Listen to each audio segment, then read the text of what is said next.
জলপাইগুড়ির ময়নাগুড়ির একটা ছবি দেখাবো আপনাদের। ছবিটা দেখুন। বালি চুরি রুখতে স্থানীয়রা বাঁশের ব্যারিকেড দিচ্ছে। যে ছবি দেখছেন আপনারা, জলঢাকা নদীর পাড়ে বালি চুরি রুখলেন স্থানীয়রা।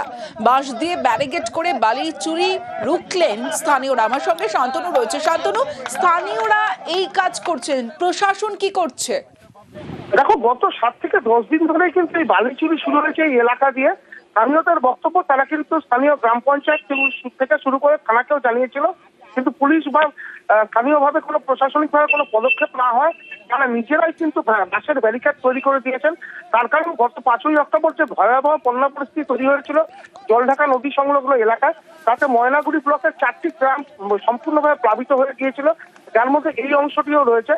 সেই কারণে বাসিন্দাদের যেটা বক্তব্য, প্রশাসনের তরফ থেকে কিন্তু বন্যার পরবর্তী সময় অর্থাৎ নভেম্বর মাসের মধ্যে কিন্তু একটি বাঁধ তৈরি করে দেওয়া হয়। সেই বাঁধের উপর দিয়ে কিন্তু পুনরায় আবার জল ঢাকার নদীতে নেমে ডাম্পারের সাহায্যে বালি উত্তোলন হচ্ছে।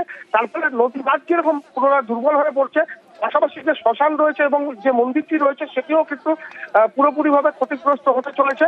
এই অবস্থায় দাঁড়িয়ে তারাই সিদ্ধান্ত নেয় যে পথ ধরে এই বালি মাফিয়ারা বালি চুরি করছে সেই পথ তারা আটকে দিবেন, এবং তারা আটকে দিয়েছেন এবং সেই ছবি আমরা দেখলাম।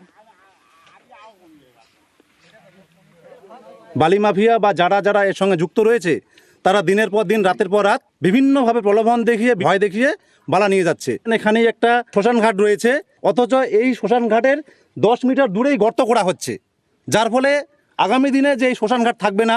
এখানে একটা শিব মন্দির রয়েছে, সেই শিব মন্দির হয়তো আগামী দিনে থাকবে না। আমরা এটা বন্ধ করার জন্যই প্রতিবাদে নেমেছি।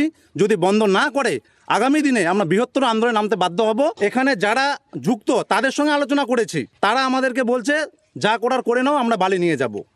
আমরা কোনো আধিকারিকের কাছে যাইনি, যদি আধিকারিকের কাছে প্রয়োজনে যেতে হয় আমরা যাব।